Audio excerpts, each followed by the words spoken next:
Welcome to School Law. This is part one of several parts that will provide lecture and background information for the course. In today's part one, we'll cover the legal system, an overview.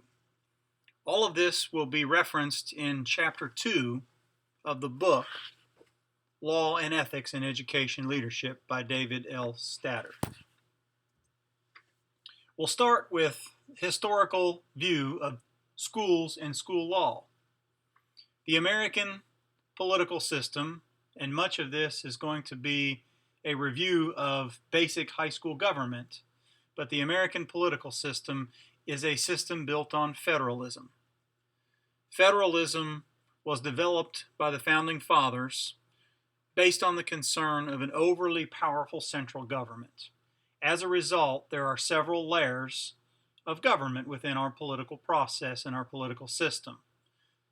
The federal government at the national level, state governments, and local governments. And of course, schools fit the bill on all three of these, as there are federal elements of school law and school policy, state, and of course, local levels to the district and Board of Education.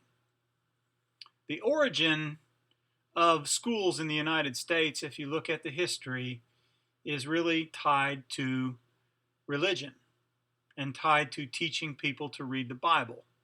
In fact, much of the origin has its roots in the Puritans of New England and Massachusetts.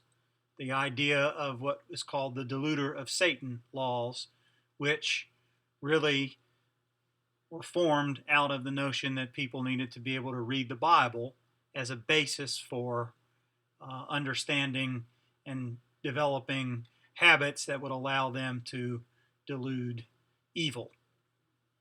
The first laws on the books in education are in Massachusetts, and much of these laws really didn't originate until almost the middle of the 19th century, the 1800s. Around an individual named Horace Mann.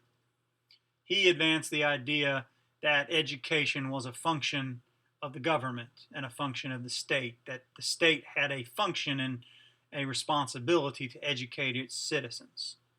And as a result, much of the early history of education and the formation of education came through the state level in constitutional provisions as states were admitted to the Union. The idea of free, thorough, efficient, uniform, adequate systems of education. In fact, in the state of Kentucky, there's a lot of language that's very similar, focusing on the words free, efficient, adequate. Of course, these are terms of art, not terms of science, so courts have had to often interpret what each of those mean. But overall, the precedent was set very early on that education is a function of the state. So the sources of the law and the legal system covered in your book, there are several different ways and several different methods that we'll talk about in the course. The foremost and the framework for all sources of law are constitutions. And of course, the United States Constitution is one of the earliest, if not the first, formal constitutions. It was developed and approved and ratified in 1789, but it does not say anything about education. So education is very sparsely, if at all, considered, and a lot of questions throughout the history of American education haunt the fact that the role of the national government is a very small role as a result of the fact that it is absent from our federal constitution. Of course, constitutions also exist at the state level, and Kentucky is no different. The Kentucky Constitution does address education. Statutes are laws that are made by local and state and federal officials that governs many of the elements of the legal system. Some of those include things like the Kentucky Education Reform Act in Kentucky and ESSA, which is the Elementary and Secondary Education Act, which creates the federal role in education. Those are two examples of state and federal statutes that govern education, or laws as they're called. And And of course, regulations are what agencies that have to enforce the law create to allow them to create the framework for enforcement. The U.S. Department of Education, the Kentucky Department of Education create regulations by which they enact statutes. And we'll talk a little bit about some of this as the course develops. Judicial decisions and case law is another area that we'll talk a lot about, in that decisions of courts and cases that pertain to education have set legal precedents by which many decisions are made and policy is set. And lastly, we have administrative law and board policy. This comes typically at the local level, where administrative agencies and boards of education create policies by which they enforce everything from the constitutional provisions through the statutes and the regulations all the way down to what happens at the local level. And so the federal role in education, as we mentioned, is one that is absent in the Constitution. There are some early elements where the federal role began to emerge. One of those is in the land ordinances as the American, what we call the Midwest today, began to develop. The Northwest Ordinance, as it was called in the early 19th century, the 16th section of all land that it was parceled out in states like Ohio and Illinois and Indiana and Wisconsin. They created one section of that land in each township, and 5% of the funds from that land would be dedicated to education. Later in the 19th century, there were 3 acts, the Morrill, the Hatch, and the Adams Act, that all created land grants and grants in aid, and that really set the precedent that the government's role would be to provide grant support for education, not to operate schools.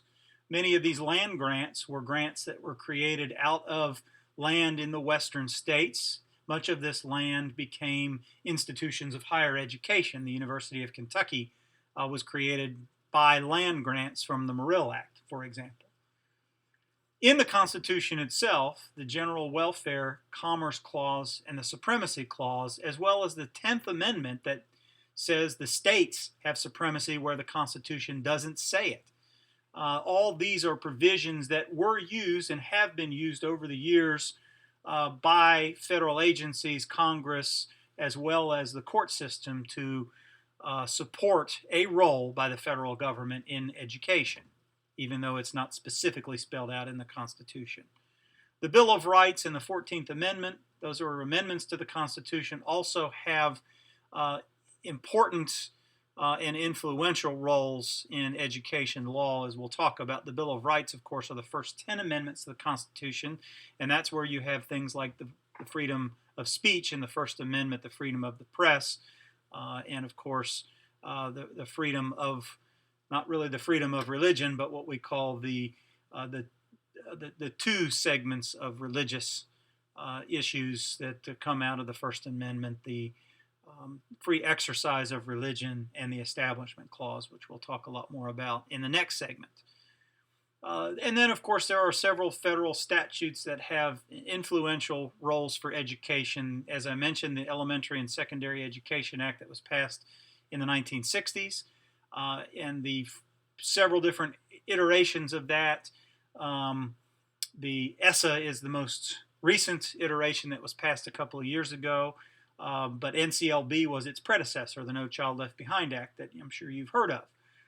The Civil Rights Acts that created the Office of Civil Rights, the Equal Education Opportunity Act, IDEA, which creates all the framework for special education, and of course Title IX of the Education Amendments that has to do with equality based on gender. At the state level, of course, the Kentucky Constitution, as previously mentioned, does address education directly as a major role of the state government. Sections 183 to 189 of the state constitution spell this out. Kentucky Revised, and by the way, that is all in your Kentucky Law book. That is a downloadable book that's on the website. The Kentucky Revised Statutes, or KRS, Chapter 13, is all about education, a very, very significant part of the work that you will do in school administration will stem from the KRS Chapter 13.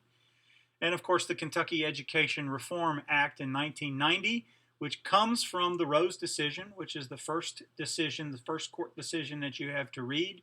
It is a decision that essentially declared the entire system of education in the Commonwealth unconstitutional in 1989, which created the need for the General Assembly in 1990 to completely revamp the way education happens in the state.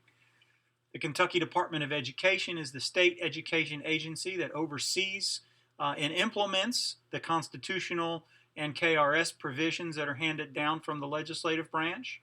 The Kentucky Board of Education is also an independent entity that is appointed by the governor that does set education policy and oversees the work of the Department of Education. It does provide a legislative oversight of some sort. And of course, the Commissioner of Education is the Chief State School Officer, the CCSO, as every state has one of those, and ours, of course, is Dr. Stephen Pruitt. Statutes, regulations, administrative law, those are all different policy pieces. The basic framework for that is that the legislative branch, the legislature, either Congress at the federal level or the Kentucky General Assembly at the state level, passes laws or statutes. Those laws are put into regulation by the executive branch agency, the Department of Education. And of course, there is sometimes a need within that to have administrative law or policies that help guide that work, and that is done by the Board of Education at the state level and of course by local boards of education. And so looking at the different branches of government, the legislative branch of government that we just talked about, you have Congress at the federal level, and at the state level you have a state legislature. And the executive branch at the federal level is represented by the U.S. Department of Education. The Secretary of Education is a cabinet secretary of the president, and that oversees and manages the Department of Education at the federal level. And at the state level, the Kentucky Department of Education, KDE as we call them, is a state education agency that is led by a commissioner of education that is hired by the state board. So the notion of local control is also a major factor in the work that we do in education, and we call these LEAs, or local education agencies. Each of these local education agencies have an elected, publicly elected Board of Education, and the Board of Education does provide some executive oversight in creating the need for leadership and management of the agency. Most of that is operated on the executive side by the superintendents, but the boards also provide a quasi-legislative and judicial role in looking at regulatory pieces. For example, boards have policies, and those policies come down and have to be consistent with statutes and be consistent with the procedures and administrative regulations of the state level. But sometimes boards will actually have to serve a judicial role where they'll conduct hearings for employees or hearings for students, and that is really more of a judicial function. So the Board of Education does, in many respects, fulfill all three elements of the powers of government. Of course, at the school district and the site-based decision-making council level that came through KARA, schools also have that version of local control where those site-based councils have certain powers and authorities as well. So the locus of control issue is an early issue that was settled by the McGillivray versus Seattle School District number 1.